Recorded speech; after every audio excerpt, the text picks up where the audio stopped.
ठीक है, 2240 रुपए। अब इसी हेलो, नमस्कार दोस्तों, मैं धर्मेंद्र मौर्य स्वागत करता हूं आपका अपने यूट्यूब चैनल सृष्टि कंपटीशन क्लासेस में। आज हम चर्चा करेंगे प्रॉफिट एंड लॉस के ऐसे क्वेश्चन के बारे में जो परीक्षाओं में बहुत ही जोरों जोरों से पूछे जा रहे हैं भाई। तो इनको कैसे सॉल्व करना है और चुटकियों में इन्हें कैसे तोड़ना है, इसी के बारे में हम चर्चा करेंगे। तो देखिएगा, पहला क्वेश्चन यहाँ पर पढ़ते हैं। एक घड़ी को 2000 में बेचने पर कितने का लाभ होता है? 25% का लाभ होता है। यदि उसे 40% लाभ पर बेचा जाता है तो घड़ी कितने रुपए में बिकती है? तो देखिएगा, सबसे पहले जो हमें बता रहा है वो क्या बता रहा है? 25% का लाभ हो रहा है अगर घड़ी को हमने कितने में बेचा? 2000 रुपए में।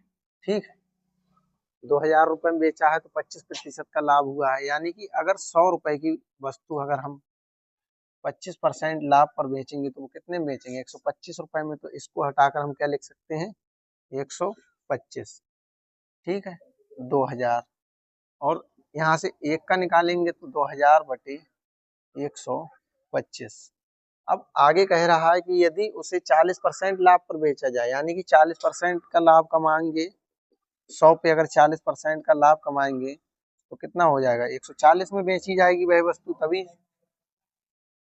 यानी कि 100 रुपए की वस्तु पर अगर हम 40% का लाभ कमाएं तो वो हमें कितने में बेचनी है? 140 रुपए में। जब हम 140 रुपए में बेचेंगे, देखिएगा यहाँ से हमें निकालना क्या है? 140। यहाँ से 125% लाभ पर तो निकाल लिया हमने। अब हमें कितना चाहिए? 140। ठीक है, यानी कि 40% लाभ चाहिए। 40% लाभ निकालने के लिए हमें क्या करना होगा? 2000 अपॉन 125। और 40% को हम क्या लिख सकते हैं? 140। अब हम इसको जब सॉल्व करेंगे, देखिएगा 25 पंजे 125, ये हमारा आ जाएगा 25 अट्ठे 200।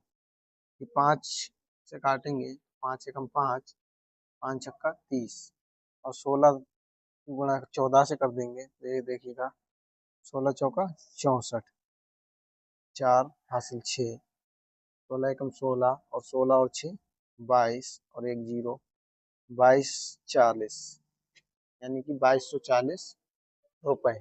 यानी कि उस घड़ी को अगर हम 2240 रुपए में बेचते तो हमें कितना? 40% का लाभ होता।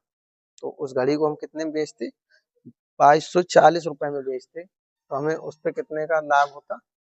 40% का लाभ होता। ठीक है, अब देखिएगा इस सवाल को 2-3 लाइन में कैसे निपटाया जाए। देखिएगा इस सवाल को 2-3 लाइन में कैसे निपटाया जाए। इस टाइप का कोई भी सवाल हो, इसको आप कैसे, तो सबसे पहले ध्यान रखना है एक चीज। वो क्या ध्यान रखनी? यदि वस्तु केवल 2 बार बेची जाए, जैसे एक बार यहाँ बेची गई है और एक बार यहाँ बेची गई, वस्तु कितने बार बेची गई है? 2 बार। तो उसके लिए क्या करना है? हमें एक बात याद रखनी है, दूसरी बार, यानी फिर पूछ रहा है विक्रय मूल्य, तो विक्रय मूल्य कैसे निकालना है हमें दूसरी बार का? देखिएगा, जो पहली बार बेची है, पहली बार बेची है, यहाँ पर देखिए पहली, और इनटू में हम क्या कर देंगे? 100 प्लस लाभ हो तो प्लस कर देंगे और हानि है तो माइनस कर देंगे। ठीक है, लाभ हो तो प्लस कर देंगे और हानि हो तो माइनस कर देंगे। और इसके बाद हम क्या करेंगे? यहाँ पर जो परसेंट है बटे पहली बार जो बेची है वो इसमें प्लस माइनस, लाभ हो तो प्लस कर देंगे और हानि हो तो माइनस कर देंगे। तो यहाँ हानि है। देखिएगा इस क्वेश्चन को हमें डायरेक्ट कैसे करना? दूसरी बार हमें विक्रय मूल्य निकालना है। दूसरी बार, इसको लिखते नहीं, इसको डायरेक्ट ऐसे सॉल्व कर। दूसरी बार हमें विक्रय मूल्य निकालना है किस पे? 2000 रुपए पे। ठीक है, तो पहला जो 2000 रुपए है बटे पहली बार जो बेचा है, लाभ पे बेचा है, 125 हो जाए तो 100 और लाभ कितना है? 25, तो यानी कि ये हो जाएगा 125%। ठीक है, इंटू आगे क्या कह रहा है 40% लाभ पर बेचा जाता है। यानी अब इसको कितने, ये है हमारा पहली, ये है दूसरा वाला लाभ और ये पहला। तो पहली लाभ या हानि होगी उसको नीचे और जो दूसरी लाभ या हानि होगी उसको ऊपर मल्टीप्लाई में रखेंगे। देखिएगा यहाँ पर रखने पर क्या होता है, इसको हम 100 में जब ऐड करेंगे 40 पर तो ये हो जाएगा 140 प्रतिशत, प्रतिशत से प्रतिशत यहाँ पर कट जाएगा, ठीक है। और इसको देखिएगा, इसको काटेंगे 5 से, 5 25 पंजे 125 और ये हो जाएगा 25 अट्ठे 200 और जीरो ऐसे ही लगा लेंगे। इसको काटेंगे जब हम तो ये आ जाएगा हमारा 16 पंजे 80 और 16 14 की जब हम गुणा करेंगे